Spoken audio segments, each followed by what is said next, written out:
So now we're in South Africa. We have from Grenache Gris. So it's a producer, one guy that lives in, where does he live? On the Western Cape, I think.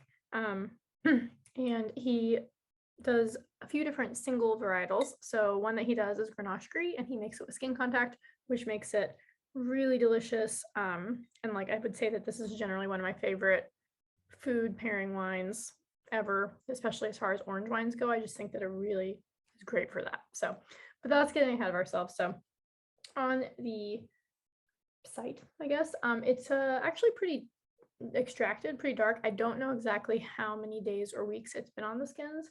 It's a gris grape, which, you know, again, as you probably know, it's Ramato style. That means that it gets more extracted generally than a white grape because it already has some color on it, like Pinot Grigio, same thing. So it even has a little bit of, like, I would say, like a pinkish tint to it as well. So if you did not know what Ramato or orange wine was before, you might assume this was a rosé when you opened it. So on the nose, it's got a lot going on. And what I would also say is I have it chilled and I have it just not completely chilled. And I think that like this wine has a really good depth to it. So I think it's one that it'll be delicious if you know, just leave it in the fridge all day and open it. Like it's going to taste great. But I tried to be a little bit better with this one about making sure that I had it out for a bit after so that it would be more like, I don't know, like if you chilled it for like 30 to 40 minutes max.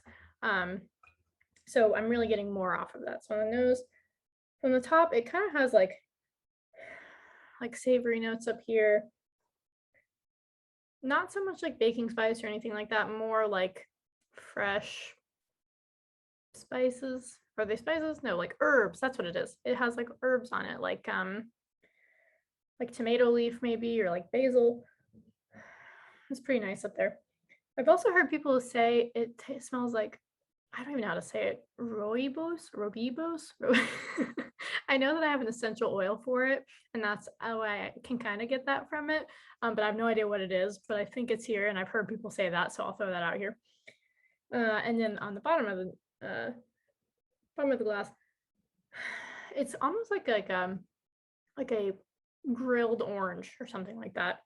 Like there's definitely orange there, like maybe like tangerine, and then I think it does have some stone fruit. Same deal, like maybe like a grilled peach. So yummy, like that you would like put in a pie.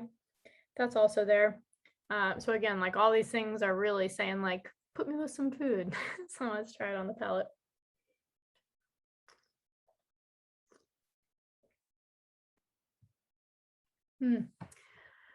So it's grippy, but it's not super acidic. I would say that the acid's very well balanced here. And it lingers just long enough, and it makes your mouth feel really, really fresh after. And the finish just generally is quite long. It really starts with the fruits that we were initially talking about before, and it actually has like a lot of depth to it. Like the mouth feel, it's not like lean. It kind of lingers, not just like, you know, on the finish, but it also lingers inside your mouth and makes it feel full. It's not a full-bodied wine, but like it's got body to it. And let's just revisit again.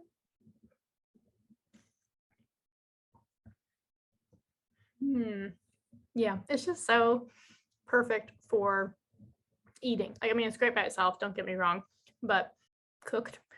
So I would definitely say that you could put this with stuff on the grill, not like a steak or anything, but like if you're grilling, that would be great. I think that you could also do, if you could still, it's, you know, it's orange, but like the extraction is not super heavy. Like you could definitely do seafood with it. Again, like as they would say in Spain, like pulpo, like the pulpo where they char it on the grill. That would be like great here. So really anything like that would work well. And then other ideas like tapas could be good. It really could go with all kinds of stuff. Like it's gonna play really nicely with all that. It's interesting because I think before I've said it has a saline quality. I didn't get that as much on this one, but I do think it's a little bit there. There's like a little saltiness to it. I guess that also would make sense if you're like extracting something from the grill. So I think that also could work when you're just thinking about what to put it with. Like things from either the sea or adjacent to the sea could be good. Greek food, Spanish food, etc. Sorry, I'm losing my voice. So I think it's just a great food wine. Definitely think of something yummy to eat with it, but it doesn't need to be fancy. This wine can go either way. I hope you enjoy.